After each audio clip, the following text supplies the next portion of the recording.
Hai para pemeriksa, ketemu lagi dalam Jurnal ke Wang Xin. Dalam acara khusus hari ini, Wang Xin akan menyampaikan satu surat kepada Presiden Indonesia Joko Widodo sebagai berikut. Yang saya hormati Presiden Republik Indonesia Joko Widodo.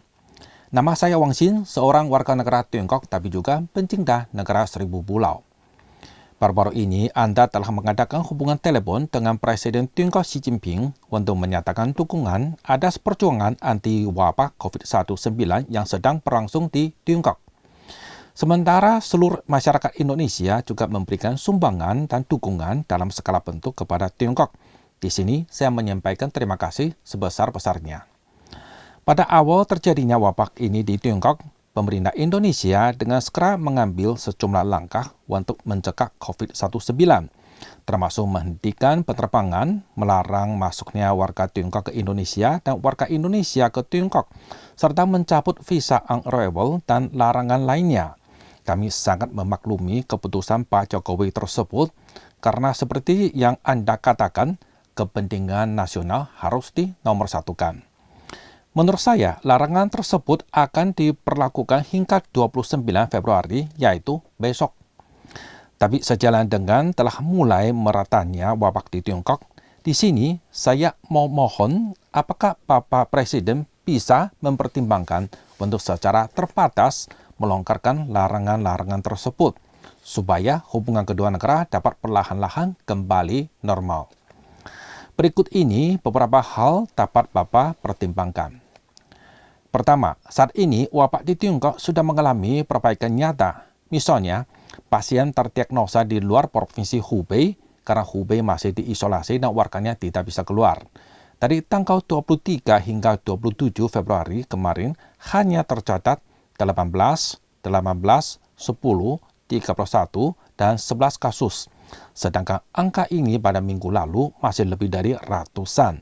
Jangan lupa bahwa populasi Tiongkok berjumlah lebih dari 1,3 miliar dan angka ini dapat dikatakan sangat sedikit.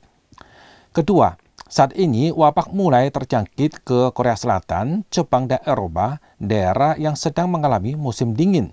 Sedangkan di Thailand, Singapura, dan Australia, daerah musim panas cenderung membaik.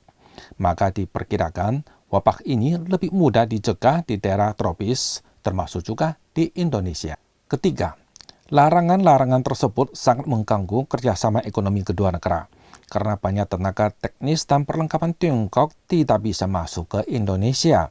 Sejumlah proyek penting antar kedua negara, termasuk kereta cepat Jakarta-Bandung dan proyek Vale Indonesia dengan perusahaan Tiongkok di Sulawesi terpaksa tertunda.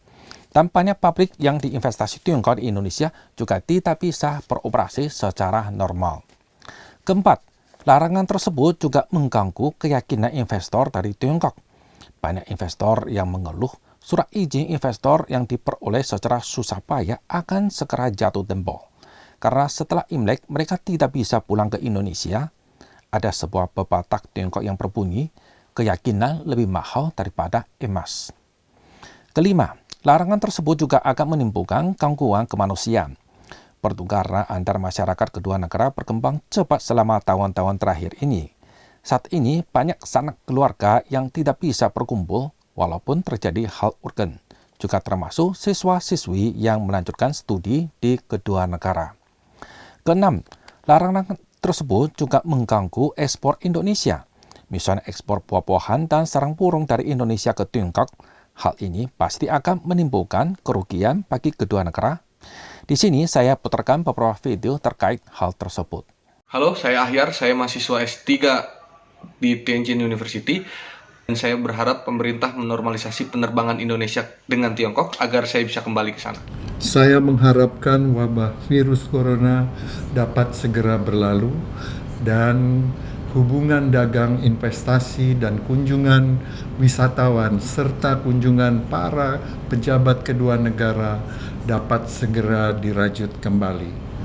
我叫谢小玉，单位计划2月份派我们去印尼工作，但是现在机票、签证都办不了，非常影响我们的业务，所以我们现在也很着急。我是雅万高铁施工方，春节过后，我们有很多来自中国的技术人员和相关装备不能进场，影响了工程进度，我们非常的着急。希望这个情况赶紧得到解决。 Sekarang saya lagi hamil, tinggal sama suami di Beijing. Nanti mami mau bantu jaga baby. Tapi saya susah pulang, mami juga susah kesini. Saya lagi pusing nih.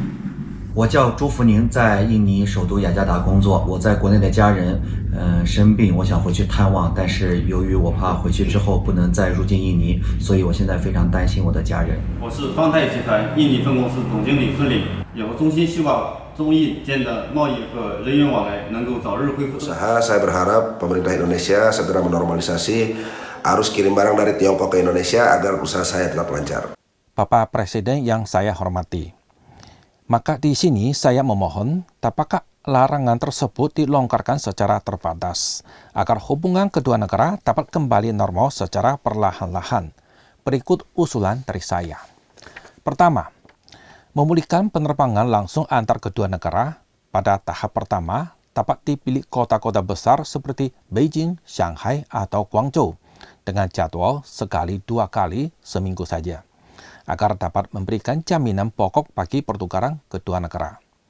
Kedua, bagi warga Tiongkok pemilik visa bisnis, visa kerja, ataupun pemegang paspor diplomatik diizinkan masuk Indonesia dengan syarat harus menjalani karantina selama 14 hari.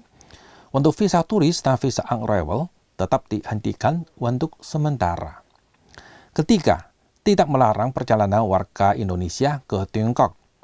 Keempat, dengan ketat melakukan pendeteksian suhu badan di airport maupun pelabuhan internasional. Bapak Presiden yang saya hormati, hal-hal tersebut tidak hanya usulan saya saja, namun juga dari banyak orang yang bersahabat dengan Indonesia. Mohon pertimbangan dari Anda. Tahun 2020 adalah 70 tahun pembukaan hubungan diplomatik RRT dengan RI. Semoga persahabatan kedua negara bisa terus diperdalam, dapat bergotong royong dan bahu-membahu melawan wabah COVID-19. Terakhir, sekali lagi salam dan hormat dari Wang Xin, seorang warga negara Tiongkok tapi juga pencinta negara seribu pulau.